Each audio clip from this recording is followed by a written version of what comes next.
Alors, en fait, il y a 12 événements, il y a 10 plaies, mais 12 événements. Le premier événement, c'est donc Exode 7, chapitre 7, verset 8 jusqu'à 14, 31. Donc, je reviens. C'est la verge qui mange les autres verges. Ça, c'est un événement. Et à la toute fin, c'est l'engloutissement des Égyptiens dans la mer. Ok. Et entre les deux, donc il y a 10, donc il y a 10, euh, donc il y a 10 makotes, donc 10 plaies. Et mardi, je vais juste les rappeler, on a vu avec Marc et Séverine, donc en live, il y a l'enregistrement. Donc, je vous rappelle, vous vous souvenez, vous reprenez les notes. Donc, la Kéter, donc la couronne, donc correspond aux morts des premiers-nés. Puisqu'on a vu que c'était le premier-né hein, dans l'écriture, c'est vraiment la révélation que Dieu existe. Et ça, Pharaon ne pouvait pas. Et il avait le Yor, le Nil, ça s'appelle le Yor, le fleuve, le grand fleuve, c'était Dieu pour lui. Et c'est lui qui avait créé... alors ça, c'est la tradition juive orale. J'avais entendu ça, c'est intéressant aussi. De bouche à oreille donc il rapporte que c'est pas écrit dans l'écriture mais la tradition orale rapporte que Pharaon se déclarait comme Dieu et que donc son esprit était dans le Nil et c'était grâce à lui parce qu'il avait créé le Nil qui avait la fertilité. Et la déesse de la fertilité dans le Nil, c'est Eka. Et c'est pas pour rien que le Seigneur envoie les grenouilles, hein, parce que. Alors, donc après, donc les ténèbres correspondent à Rochma. Hein, vous vous souvenez, donc c'est la pensée de Dieu qui se transforme donc en lumière. Donc pour nous c'est obscur, donc le Seigneur, ok. Les sauterelles, ça correspond à Bina, donc on remonte, hein, c'est-à-dire tout ce qui est l'intelligence spirituelle. Hein, donc la grêle et la foudre, le tonnerre, c'est la recette. Alors c'est important, je vous dirai plus tard pourquoi, les uxères d'hommes, donc la fameuse lèpre avec des pustules, donc c'est la Gévoura, ça c'est le jugement de Dieu, hein, la justice, la sévérité de Dieu. L'harmonie, la tiferet, donc c'est la peste sur le bétail, une très forte mortalité sur le bétail. Pourquoi? Parce que le bétail c'est signe de la prospérité, c'est signe que tout est harmonieux. C'est tam, le mot c'est tam, c'est-à-dire un homme qui est tam, il est béni, il irradie, il est vraiment en harmonie. Donc c'est pour ça que ça va avec la tiferet. Les mouches, ben ça touche l'air. Donc c'est la Netstar, c'est donc tout ce qui est dans la persévérance. Donc les poux, la poussière qui se transforme en poux, c'est la terre. Donc c'est Od. Donc c'est la majesté, la gloire. Donc les grenouilles, donc ça sort des eaux. Donc là dans l'ordre on a bien l'air, la terre et l'eau. C'est le yesod, le fondement. Pourquoi j'avais dit? Parce que la racine du mot des grenouilles, il y a la notion de fondement. Voilà. Et puis donc l'eau en sang, c'est la malroute. Hein, le sang, c'est signe. Donc de la royauté, c'est-à-dire donc juste au-dessus, donc de nous, dans le monde de la Assia. Et la verge qui mange donc les autres, eh bien, correspond à notre monde au Lamazé. Pourquoi je dis ça? C'est parce que eh bien, le Seigneur est descendu jusqu'ici et donc il a instauré depuis qu'il est venu son autorité, sa verge, hein, le serpent, le Narash, qui a la même valeur numérique que Yeshua, qui mange, donc il a toute autorité, évidemment, quand son corps. Voilà, c'est juste pour vous redonner ça. Alors, avec ça, il y a aussi une merveilleuse correspondance que j'ai mentionnée, mais ça, vous allez la trouver facilement. Enfin, donc, avec les 10 commandements, donc toujours pareil. Et alors, il y a une correspondance entre les 10 commandements et donc les séphirotes. Donc c'est Exode 20, 10 commandements. donc, ouais, j'ai donné une première correspondance, je donne une deuxième. Alors, le premier commandement donc, va correspondre à la Keter, vraiment à la frontière du royaume d'Atsilut. Je suis l'Éternel ton Dieu, pas qui a créé les choses, on l'a vu déjà, je suis l'Éternel ton Dieu qui t'ai fait sortir du pays d'Égypte. Donc là, le Seigneur, et dans le texte, c'est fort, ce verset, donc de la maison de servitude, j'ai pas eu le temps de faire quelques valeurs, mais il me faut du temps. Donc les 10 commandements sont en relation avec donc les 10 plaies, et donc les 10 séphirotes. J'ai vérifié il y a quelques jours, donc les 10 commandements, c'est donc les 17 versets, donc Exode 20, verset 1, et donc jusqu'à 20, verset 17. Le premier verset, il a exactement 28 lettres comme le texte de la création, comme le premier verset de Genèse 1.1. Donc, Bereshit bara Elohim et Hashamaim vet et Haaretz, c'est à 28 lettres. Ce premier verset en hébreu, j'ai pas fini, c'est pour ça que sinon je voulais vous le montrer. Et il a aussi donc 28 lettres et 7 mots pareils. Et on verra, il y a une correspondance. Donc, et à partir donc, du verset, pardon, quand il est dit, alors Dieu prononça toutes ces paroles en disant, je me suis dit, voilà, ce premier verset-là correspond à Genèse 1.1, les textes de la création. Il y a 7 versets, 7 mots et 28 lettres. Donc le premier commandement, je suis l'Éternel ton Dieu qui t'ai fait sortir du pays d'Égypte, de la maison de servitude. Donc ça correspond à la Keter. Pourquoi? Parce que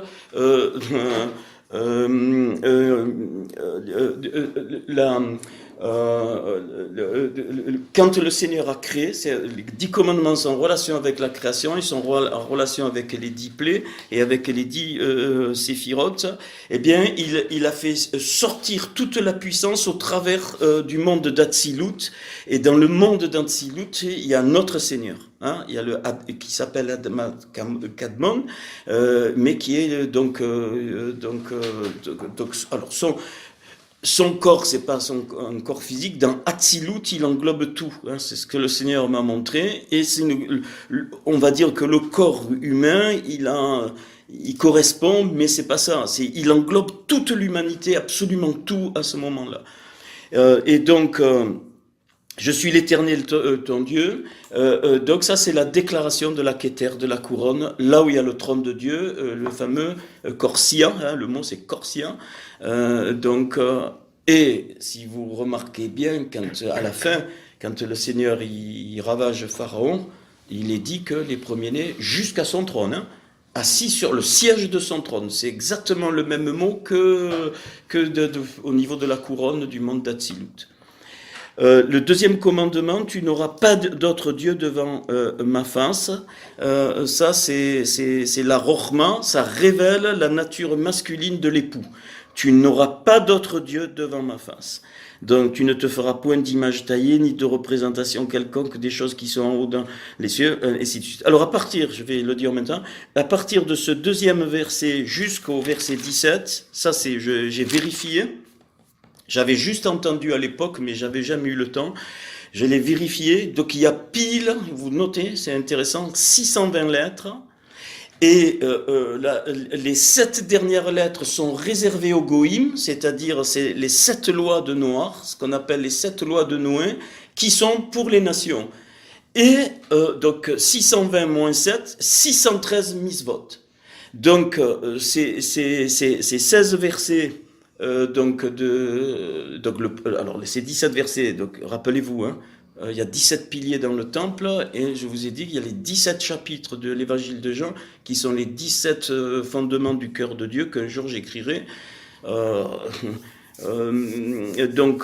y a 17 versets, le premier correspond au texte de la création, et puis après il y a tous les 10 commandements, il y a 620 lettres, 7 lettres sont réservées pour les enfants de Noé, enfin pour les nations qui ne sont pas juifs, et les 613 autres sont réservés aux juifs, et il y a 613 commandements dans la Torah. 613 misvot, ce qu'on appelle les misvot. Il y en a 365 positives et je crois 248 négatives ou le contraire, il faudra que je vérifie.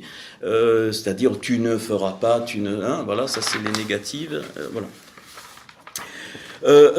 Alors, tu ne te prosterneras point devant elle, tu ne les serviras point, car moi, l'Éternel ton Dieu, je suis un Dieu jaloux. Alors, à ce niveau, il est notre époux, il est forcément jaloux.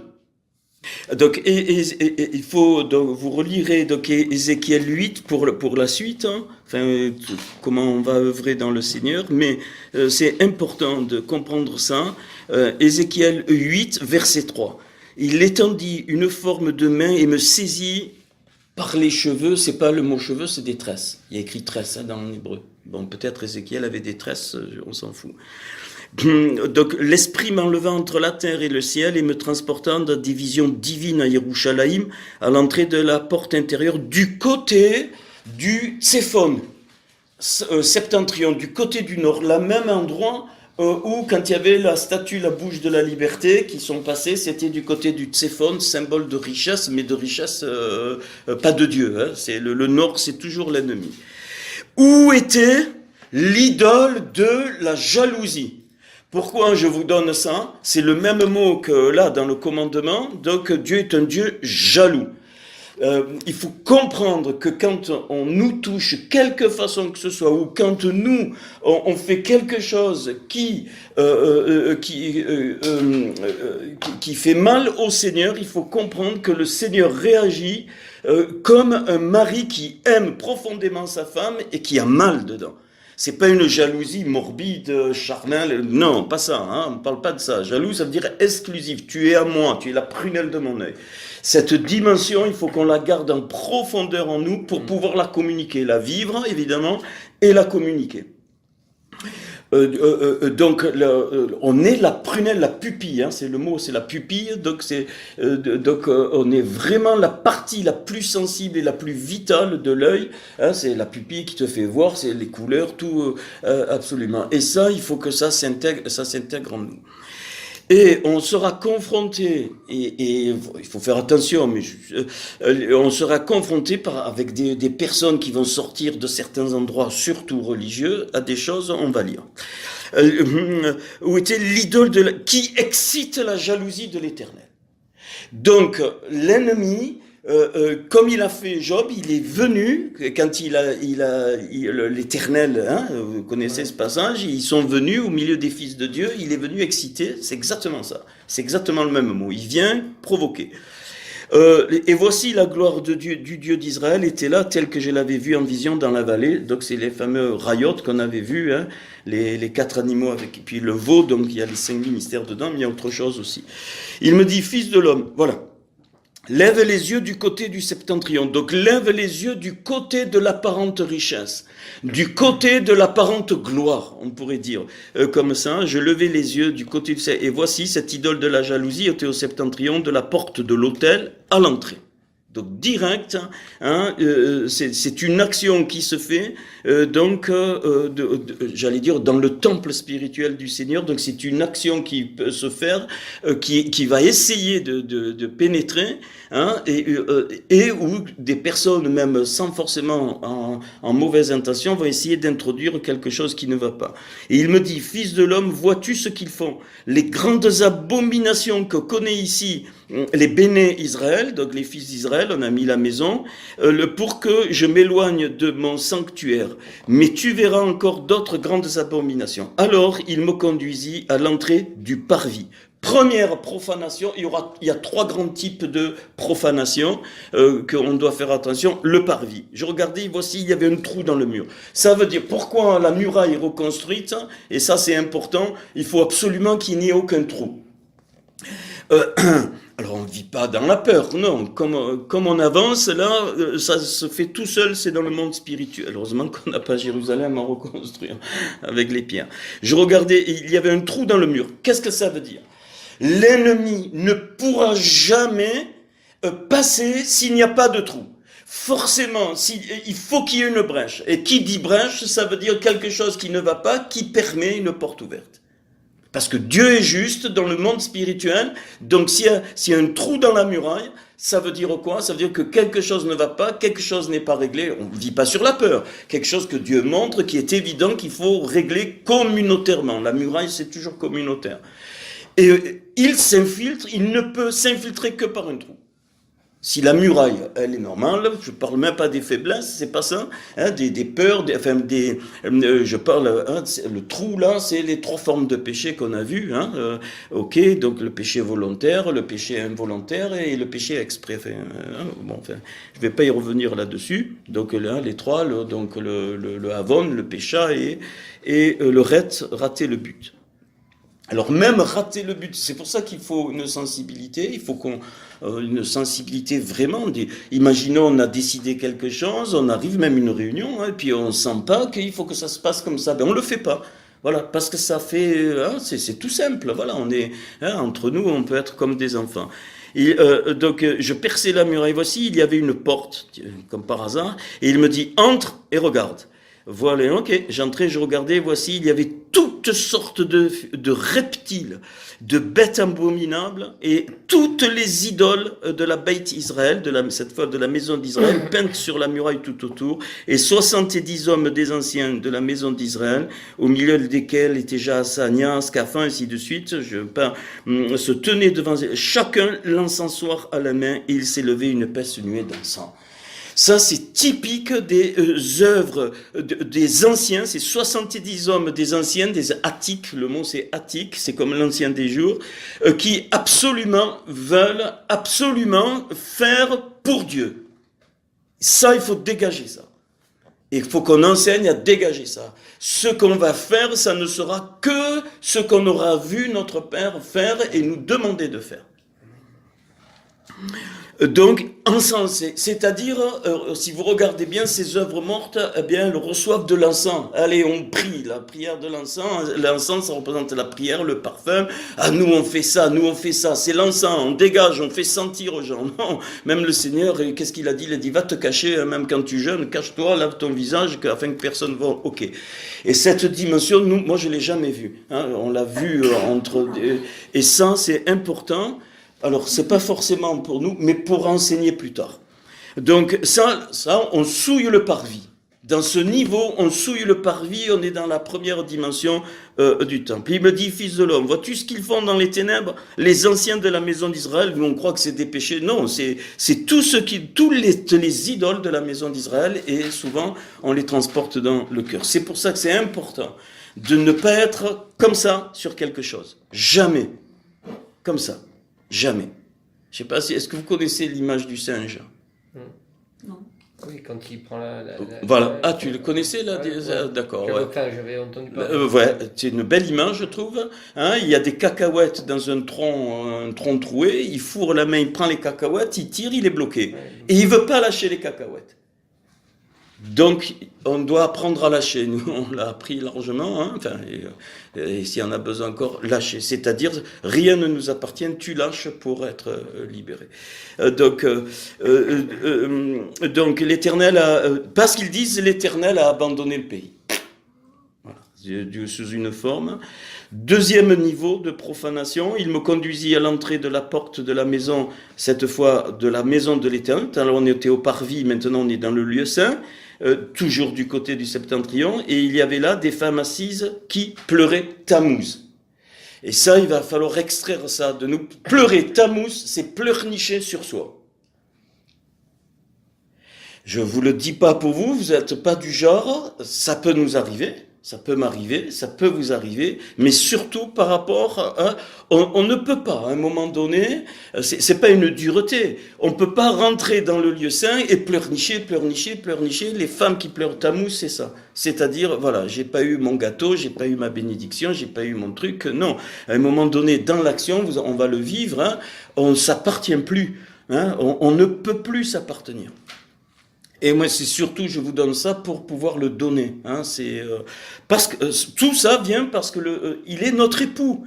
Il est jaloux. Le Seigneur est jaloux. Point. Donc il veut pas qu'on se prostitue, ça lui fait mal, ça vraiment le cœur de Dieu. Bon, ok. Il me conduisit dans le parvis intérieur. Maintenant, on va dans le lieu très saint. Il me conduisit dans le parvis intérieur de la maison de l'Éternel. Et voici à l'entrée du temple. Alors oui, pourquoi 70 anciens tout à l'heure? C'est l'apparence de la perfection. 70, c'est la perfection dans le cœur de Dieu. Donc voilà, donc c'est servir.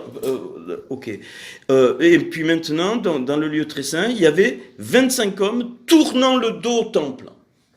25, donc c'est presque 26, c'est le chiffre de la séduction, je vous en avais parlé déjà, donc c'est une action de l'ennemi. Alors en italien, le mot est assez bon, il est assez fort, c'est inducere, ça veut dire la séduction, c'est ne nous soumet pas à la tentation, dans notre Père c'est ça, c'est ne nous induit pas, mais dans le sens, ne met pas, fait en sorte qu'on s'aperçoive qu'il y a un chemin de séduction. Donc, et celle-là, c'est la plus subtile et elle est dans le lieu très saint. Et les responsables, sans s'apercevoir, ils tournaient le dos au temple. C'est-à-dire que quand on se laisse séduire par toutes sortes de doctrines, et on y est dans ces temps-là, et autre chose, et surtout, il faut l'enseigner aux nouveaux. Hein, leur donner ça, comme les 4 baptêmes. Voilà, c'est donc. Et regardez, ils se prosternaient à l'Orient devant le soleil. Donc c'est très clair, hein, le symbole, il est très clair. Voilà, donc ce Ézéchiel chapitre 8, et c'est un passage qui m'a toujours très fortement parlé.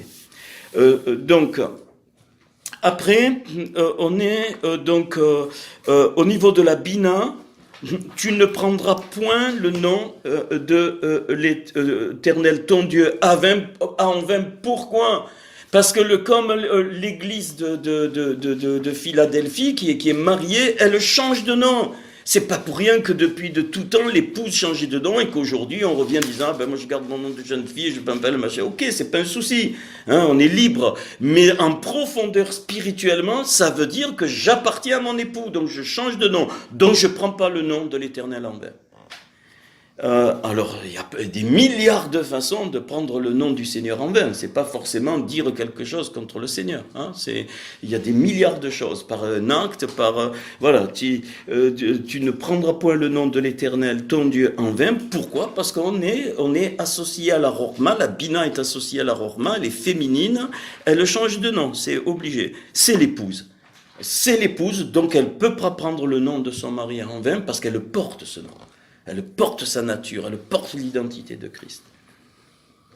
Après, donc souviens-toi du jour du repos, donc du Shabbat.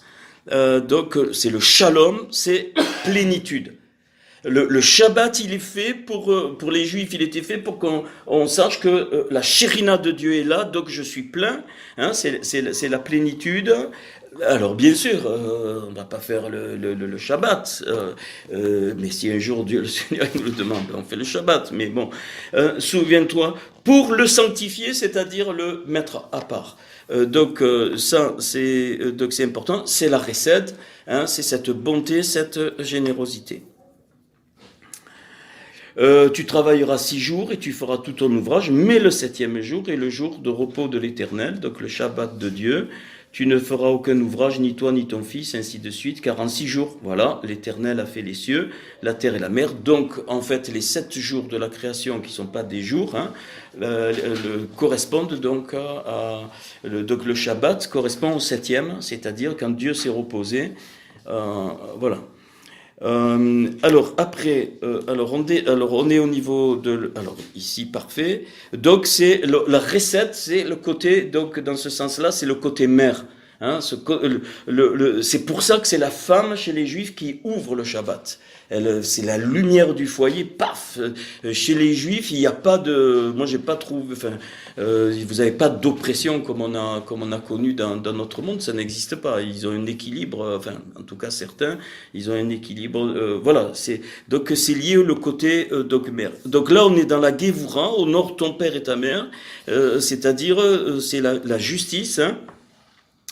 On est donc dans la sévérité, dans le bon sens, dans la rigueur, on va dire. Voilà, c'est le mot rigueur.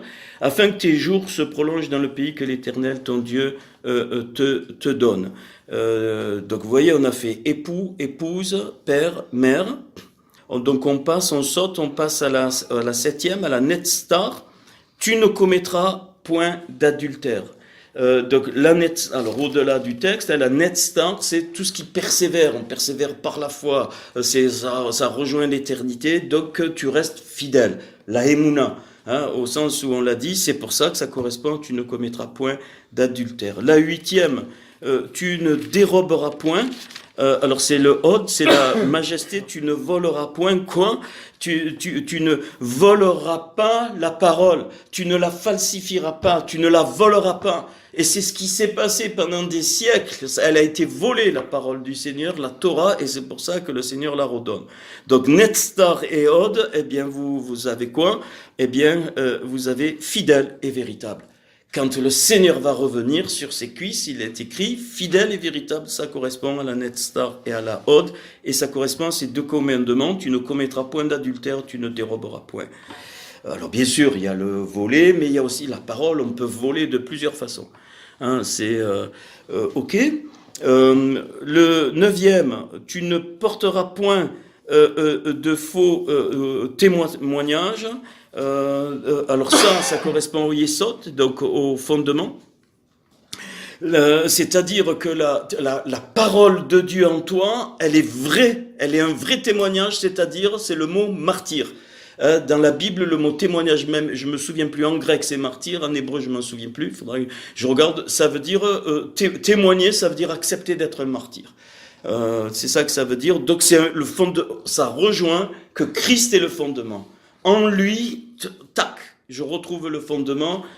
Et voilà pourquoi Paul il dit que même la mort ne pouvait pas le séparer. Donc tu ne porteras point de faux témoignages. Alors c'est pas tout à fait comme ça. C'est écrit tu seras un témoin tu seras un témoin de la vie de Dieu. Donc c'est vraiment la parole vivante en nous. Et enfin, la malroute, donc c'est le peuple, l'Église, donc après je vais les redire.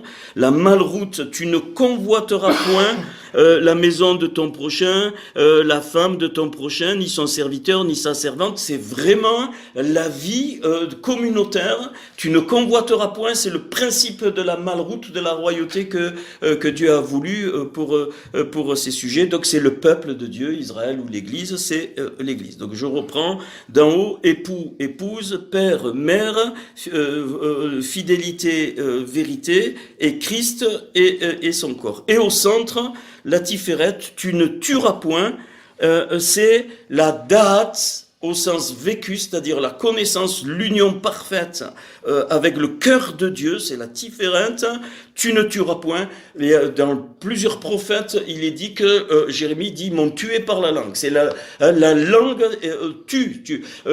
Qu'est-ce qu'il dit le Seigneur? Il dit ouais, on t'a dit de pas tuer, mais moi je vous dis que si tu dis raka à ton frère, tu es un criminel. C'est pour ça que je l'ai gardé pour la fin. C'est vraiment le cœur de Dieu.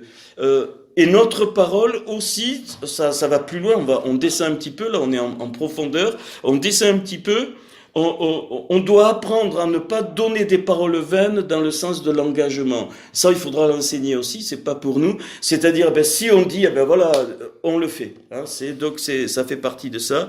Mais c'est la date, c'est-à-dire s'unir avec le verbe, s'unir avec la parole, donc la Torah vivante.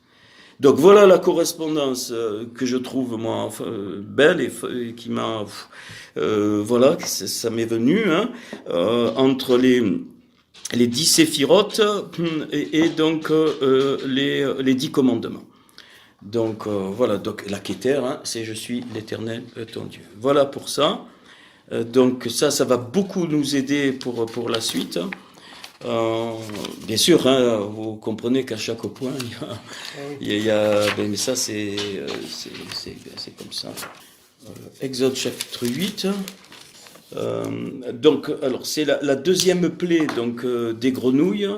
Alors donc le mot grenouille donc c'est Tsefardéa, et au pluriel donc c'est Tsefardéhim.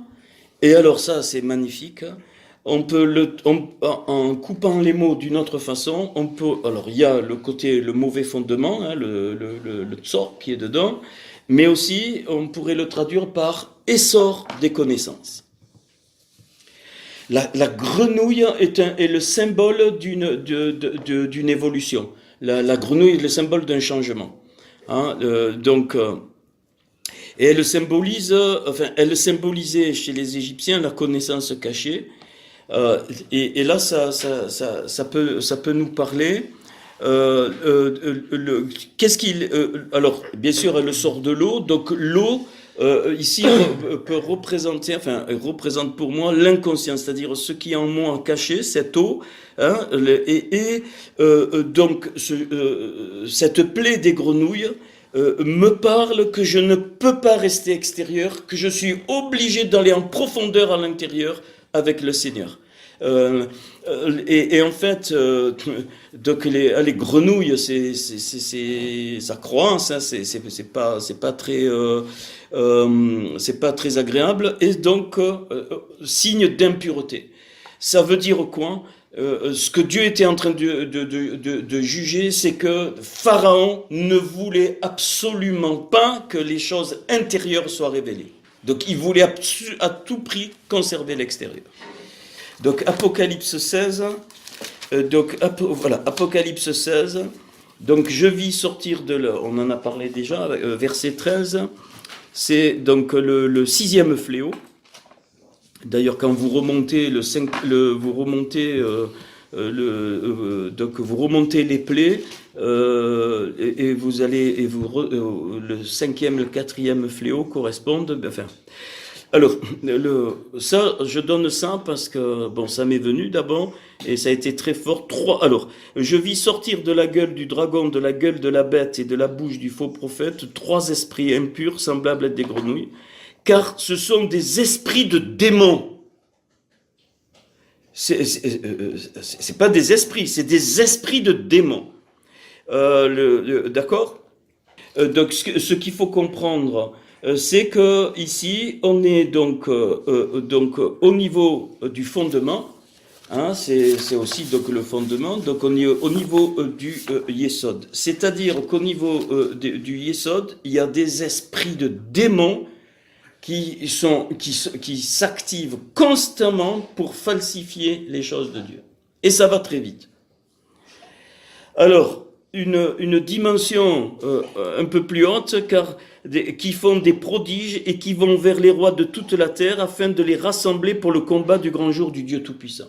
C'est-à-dire que les grenouilles, c'est quelque chose qui me parle des temps de la fin. Parce que les fondements vont être ébranlés. Ils sont déjà ébranlés. Voilà, donc on doit avoir une attention particulière à ce qui se passe dans les nations. Donc le dragon représente ici le Père, la bête représente le Saint-Esprit et le faux prophète représente le faux Mashiach. Le faux Mashiach. Ça veut dire quoi? Qu'il faut qu'on se prépare. Et je pense que c'est plus avancé que ce que je croyais aujourd'hui, en voyant, même ne serait-ce que dans notre pays, ce qui s'est passé hier avec le discours de nul de ce monsieur, hein, c'est que il y aura ces grenouilles, ces 3 grenouilles. Excusez-moi, j'ai oublié de vous le dire, il est parlé toujours des grenouilles dans Exode, sauf à un moment, quand il dit quand on a écrit que les grenouilles elles sortent du fleuve, elles ont monté, pas ça. Il est écrit que du Nil, du Yor, il est sorti la grenouille. Au singulier, c'est unique, la grenouille. Ça veut dire un principe spirituel qui sort d'Égypte et qui sort de l'eau. Hein, et ces 3 grenouilles, pour moi, c'est le monde économique, le monde politique et le monde des finances. En tant que corps, on va être amené à être confronté ces 3 grenouilles. 3 grenouilles au singulier qui sont donc 3 types avec toutes les ramifications que ça va avoir. Pourquoi? Pour casser le fondement. Les gens vont être tellement perdus qu'ils vont crier à un Dieu, entre guillemets. Et c'est comme ça que le faux Mashiach va venir pour établir le gouvernement mondial. Mais pour nous, hein, en tant que peuple de Dieu, on ne peut pas se laisser avoir par des bouches qui parlent bien, qui disent des mensonges, qui trompent, qui emberlificotent les gens. Les grenouilles, elles criaient, hein, elles criaient. C'est la grenouille, ça crie. Elles sont allées, il est dit dans les fours, elles sont allées dans les pâtres, ils ont touché tout. Dans les maisons, c'est écrit en toutes lettres. Ça veut dire que aujourd'hui, les grenouilles passent par les masses médias. Point. C'est ce que Dieu m'a montré, très fort, très clair. Ça ne veut pas dire qu'il ne faut plus les utiliser. Ça veut dire qu'on doit avoir les yeux grands ouverts. On est à part. Politique. Et politique. Finance, économie et politique. Après, dedans, tu regroupes. Et là, ça va être utile. Ces 3 grenouilles vont être utilisées pour détruire Israël. Bien-aimés, s'il vous plaît. Hein, c'est très fort à moi. Je ne sais pas quand, comment, en utilisant la religion catholique romaine, en utilisant la religion de l'islam, les 2 autres religions, et une partie du judaïsme, du faux judaïsme, parce qu'il existe, il y a des gens ésotériques, mais enfin les plus forts, hein, il y a 3 piliers, hein, voilà, il y a 3 choses, pareil, quand on reconstruit pour ça, ils ont mis sur 3 le linteau et les 2 piliers. Le linteau, c'est la partie du faux judaïsme, à ce niveau-là, ces 3 grenouilles sont là, le fondamental, avec donc le faux christianisme et l'islam. Et ça, à un moment donné, c'est comme une vague qui va arriver, qui arrive, qui est déjà là. Même nous, on risque de dire, mais finalement, non, on ne peut pas toucher Israël comme on ne peut pas toucher le peuple de Dieu. Et c'est pas le temps qu'ils vivent la Shoah, et c'est pas le temps pour nous on s'approche de la fête de Sukkot. On s'approche de cette fête où Zacharie, au chapitre 12, il dit que les Juifs reconnaîtront enfin celui qu'ils ont percé. Et donc, pourquoi je donne ça? Parce que ça va être un étau. Ces 3 grenouilles vont être un étau dans le monde entier pour amener les gens à l'adoration de la bête. Voilà comment ça m'a parlé, cette plaie des grenouilles. Relisez, dans les fours, dans les pâtes à pain, elles sont même allées dans les chambres, dans les lits de Pharaon. Ça veut dire que ça a infiltré partout. Mais c'est typique des masses médias aujourd'hui. Il faut savoir qu'il y a bien ces grenouilles, elles sont là, hein, elles circulent sur Internet, sur les masses médias. Voilà. Enfin, c'est juste, je dis ça, parce qu'à un moment donné, concrètement, on va nous demander une marque pour pouvoir être payé. Retraite par retraite, tu travailles. J'espère qu'on ne le vivra pas, mais nos générations, il faut les avertir. On fera quoi? C'est pour ça que je pense que le Seigneur prépare une communion entre nous. Bien sûr. Donc bien sûr que si il y a le corps, il est réel, comme le livre des Actes, ben je sais pas. Oula. Voici, verset 15, regardez avec moi. Voici, je viens comme un voleur. Heureux celui qui veille et qui garde ses vêtements. Donc il y a on doit vraiment. J'ai pas froid moi, tu peux les ouvrir. Ah non, ouais. Je viens comme un voleur, c'est-à-dire abruptement. Moi, je prends très au sérieux et je sens qu'il y a une nonchalance. Pourquoi? Parce que on voit toujours pas. Donc alors, et moi je pense qu'honnêtement, je vais faire un écriteau, hein, donc dans Ézéchiel, il y a l'homme avec l'écritoire, hein, pour qu'on se rappelle. C'est pour ça que les Juifs, ils mettaient des versets de la parole pour se rappeler les choses. Et alors, je sais pas comment, ce que je viens de dire, si vous voulez, on peut échanger un instant, même si c'est enregistré. On s'aperçoit pas combien les grenouilles se sont infiltrées dans toutes les maisons, y compris les nôtres. Elles ne nous touchent pas parce qu'on est à part. Le Seigneur, voilà. Hein, mais il faut qu'on fasse attention, nos enfants, ainsi de suite, ainsi de suite. Donc, bien sûr, il y a 3 grands axes. Donc je le répète. Donc, ce mot, donc, c'est Fareda. Je peux le lire, essor des connaissances. Donc, on est en plein dedans. Donc c'est travailler l'extérieur plutôt que l'intérieur. Pharaon ne voulait pas travailler l'intérieur. Et nous, ça nous apprend qu'on doit, c'est pour ça que par rapport, à ce qu'il faut absolument, en notre Seigneur par amour, donc on travaille à ce que notre intérieur soit, mais là, comment expliquer, retourné de fond en comble. Alors, bien sûr qu'il y a une forte part, parce que quand on va donner, enfin, quand vous allez, mais aussi, en tout cas, moi, ça m'a parlé aussi qu'il faut qu'on soit prudent, qu'on soit vigilant, qu'on soit alerte. Voilà, c'est le mot. Qu'on soit alerte. Les grenouilles, donc ça c'est l'eau. De suite après, donc les grenouilles, c'est la terre. Donc tu prends la poussière de la terre, tu l'agites et tu envoies ta verge. Et alors le mot c'est les kinim. Donc c'est ces espèces de poux de vermines, ce sont des vermines. Donc c'est le mot kinim, donc qui vient le mot. Alors là les magiciens ils n'ont pu rien faire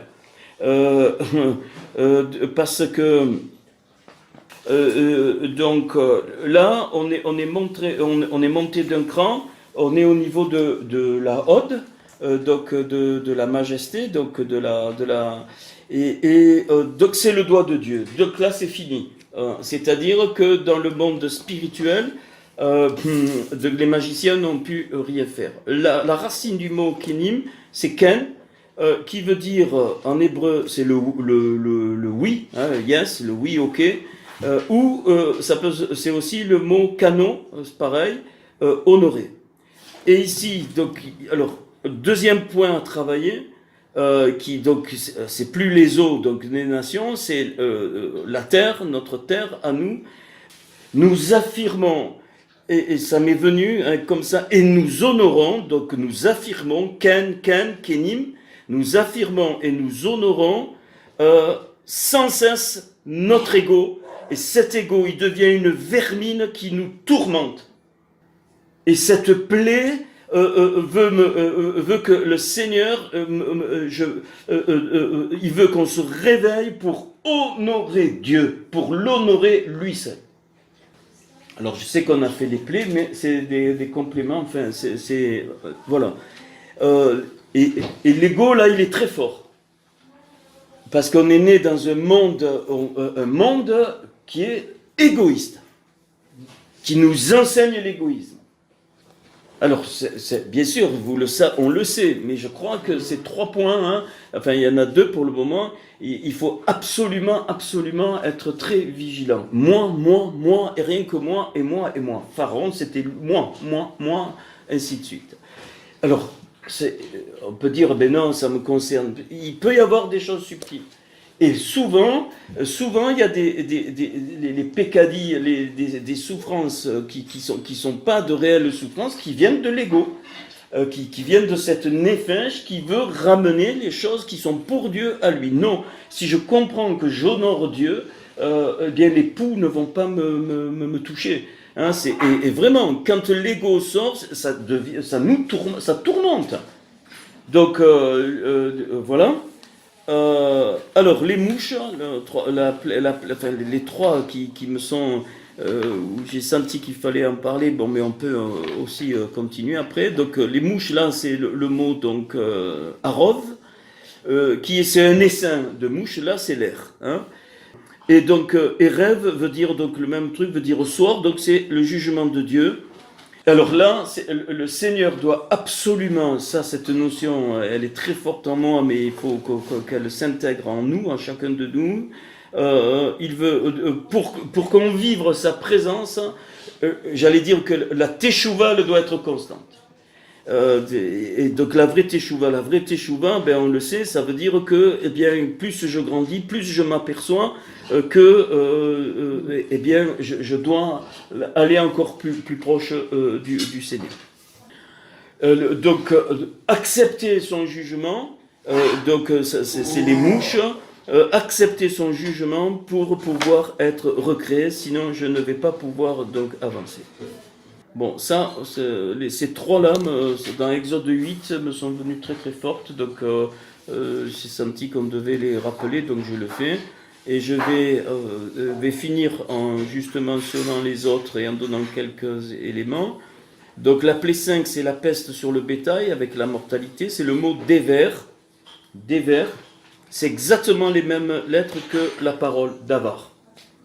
Donc la peste détruit ce qui est la bénédiction de Dieu, donc le bétail, par la parole qui est refusée.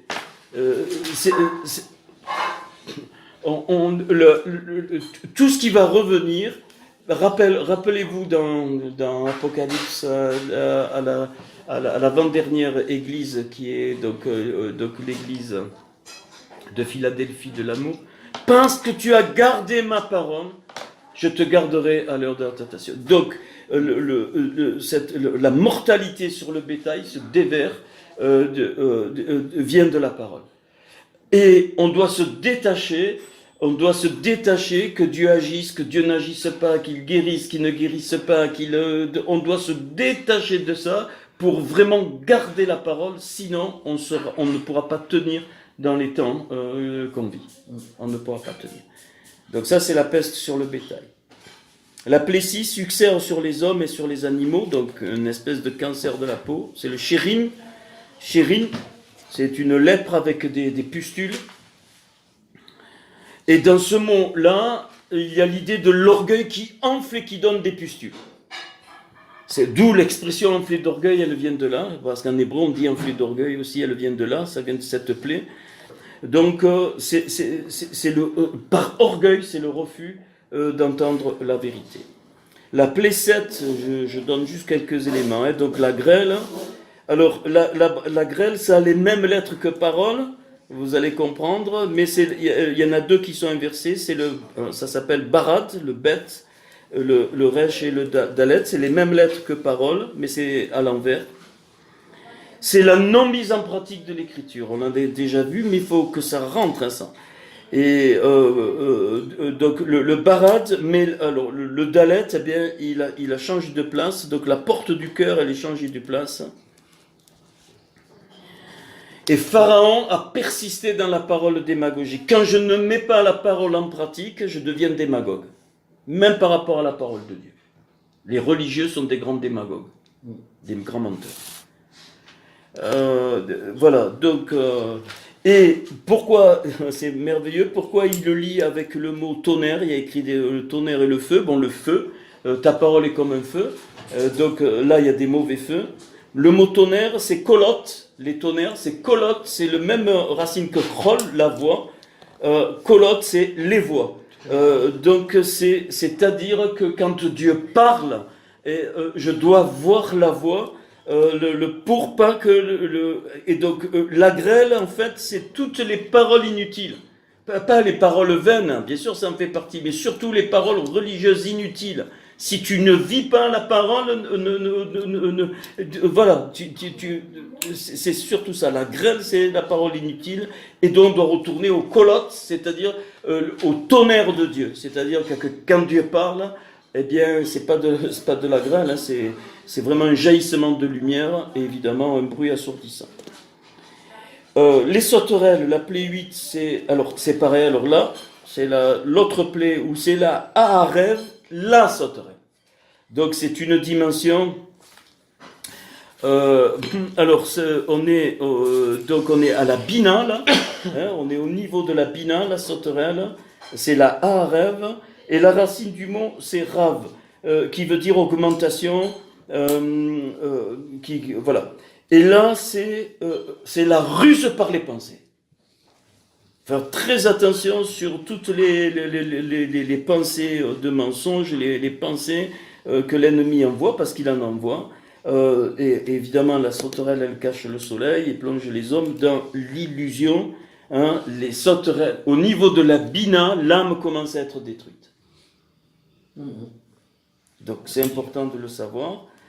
Et c'est l'épreuve, il y aura l'épreuve des faux prophètes. C'est obligé, on est à ce niveau. Les sauterelles représentent aussi les faux prophètes, quelle que soit leur dimension. Dans le monde religieux, dans le monde non religieux, il y a des faux prophètes, c'est des sauterelles, ce sont des sauterelles. qui touche quoi? La rouar, c'est la même valeur. Hein, c'est la même valeur. Donc c'est un souffle séducteur. On aura affaire à des souffles séducteurs, des sauterelles. Donc ceux qui ont la capacité que Dieu leur donne d'analyser les messages qu'on va entendre, parce qu'on va entendre des messages certainement, il faut absolument avoir ce discernement du Seigneur pour savoir si c'est ni la forme ni le truc, si c'est paroles qui sont dites, est-ce que c'est un vrai prophète, est-ce que c'est un vrai enseignant, est-ce que c'est un vrai apôtre, absolument. C'est par la parole qu'on le saura, c'est obligé. Ça peut sortir à un moment donné, tu peux, ouais, Dieu, ok, mais à un moment donné, c'est révélé. Hein, ça, c'est les sauterelles. Donc les ténèbres, là on est dans la rorma, on comprend, hein, la pensée de Dieu qui se cache, les rochers, donc ça, je crois qu'on en a bien parlé de ça. Pharaon ne voulait pas, il voulait à tout prix saisir les pensées de Dieu. Il ne pouvait pas accepter, parce que le Nil, ça veut dire lumière, Yor, c'est pareil, c'est le grand fleuve. Il ne pouvait pas accepter que Dieu cache sa pensée. Il ne pouvait pas, parce qu'il s'était fait Dieu. Et ça, c'est important de le comprendre. Et puis après, évidemment, la Plédis, on le sait, hein, donc on l'a vu, c'est donc la mort des premiers-nés. Donc la mort des premiers-nés. Donc on a parlé du sang les deux sangs qui se mélangent. Et puis on a vu pourquoi le premier-né, donc je vais pas le dire, le mot Béror, le fameux 222. Alors, quand il y a c'est la seule plaie où Dieu maintenant ne revient plus dessus, c'est-à-dire la plaie se passe et c'est fini, il ne revient pas dessus. Et là, on doit... Alors là, au mort des premiers-nés, je vous en prie, peut-être je me répète, mais je vous en prie, il faut absolument qu'on retrouve le vrai message de la croix. Ça va... Je ne sais pas comment on va faire, le vrai message de la croix, parce que le signe qu'ils ont mis, c'est il y a la croix. Pourquoi? Parce que donc à ce moment-là, quand ils sont sortis, ils ont sacrifié l'agneau. Hein. Donc bien sûr, ça représente la mort du Seigneur. Eh bien, par le sang, par l'union des sangs, eh bien, dans le mot Érad, il y a le Aleph et le Dalet. Et au centre, il y a le signe qu'ils ont mis sur les poteaux, le Ret. Donc ça veut dire que par la croix, bien, le Seigneur a uni le Aleph, le monde d'Atsilut, avec le Dalet, le Olam Hazé, notre monde. Ça, il faut bien comprendre la portée de la croix. On ne prêche pas la croix pour amener les gens à la guérison. On ne prêche pas la croix pour amener les gens à la bénédiction. On prêche la croix pour dire aux âmes, viens mourir sur la croix, parce que c'est dans la mort avec le Seigneur sur la croix que tu vas pouvoir accéder, que tu seras en contact avec le monde d'Atsilut. On ne peut pas se permettre dans les temps où on est de prêcher la croix comme j'ai entendu. Non. Il faut que les âmes tremblent devant la prédication de la croix. Or, si je ne tremble pas moi-même, il faut avancer à ce niveau. On ne prêche pas un crucifix, on ne prêche pas un signe, on ne prêche pas une bénédiction. On prêche la mort. C'est fondamental. Il faut que ça vraiment... parce qu'après, on a tendance, on minimise, on voit... Non. Les âmes, elles ont besoin d'entendre que impossible d'accéder au monde d'Atsilut sans le Hérad que le Seigneur a fait par la croix, par le Ret, la surnature. Impossible. Donc tu viens mourir à la croix. Il ne te guérit pas, c'est pas un souci, il est Dieu quand même. Tu n'as pas la bénédiction, il est Dieu quand même. Il est Dieu quand même. Il est le Seigneur quand même. Il est Dieu du monde. On doit dévoiler, ça je vais finir par ça, les premiers-nés, on doit dévoiler la malroute de Dieu. La royauté de Dieu dans cette malroute. C'est une nécessité. Et ça coûte. On perd des amis, on s'en fout. La prédication de la croix, comme il dit Paul, doit revenir au milieu de nous. C'est ce que moi aussi m'apprend cette 10e plaie. Pourquoi? Ben parce qu'aussi un autre symbole, donc cette nuque libérée, qu'est-ce qu'il a fait le Seigneur à la croix? Il a dit prenez mon joug, le joug il se met sur la nuque. Il a dit prenez mon joug, c'est-à-dire qu'il n'y en a plus. Et quand, enfin, alors j'ai pas dit jusqu'à maintenant, mais on y vient petit à petit, je suis le chemin, la vérité et la vie, on l'a vu, c'est bon, ok. Mais en fait, il dit je suis, il dit exactement, je suis le chemin, écoute ça, qui unit la vérité et la vie. La vérité que Dieu nous place dans l'intellect, parce qu'il nous la place là, et donc la vie dans le cœur, je suis le chemin, le coup qui unit les deux. C'est par le coup que tu ne peux que passer par là. Il n'y a qu'un chemin, c'est le coup.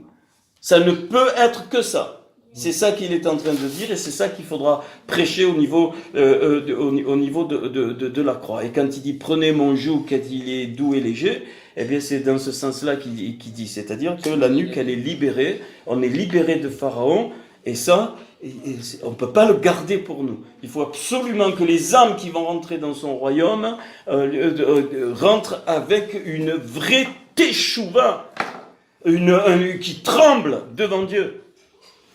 Qui tremblent, nos premiers frères et sœurs l'ont vécu. Alors vous allez dire, ouais mais on le sait, Christian, tu nous as... non, moi j'ai senti que ce soir on devait vraiment remettre ces points là avec surtout les trois, là, les grenouilles, les poux et les mouches, donc l'eau, la terre et l'air, donc on a encore les baptêmes ici. Pourquoi? Parce qu'il faut avancer de façon correcte. Les âmes doivent entendre la vérité pour qu'elles fassent une... Et si la teshuva prend des mois, elle prend des mois. Ça ne nous regarde pas. Donc il faut absolument, parce que si on ne prêche pas la vraie croix, il n'y aura pas la révélation de la croix. On ne peut pas.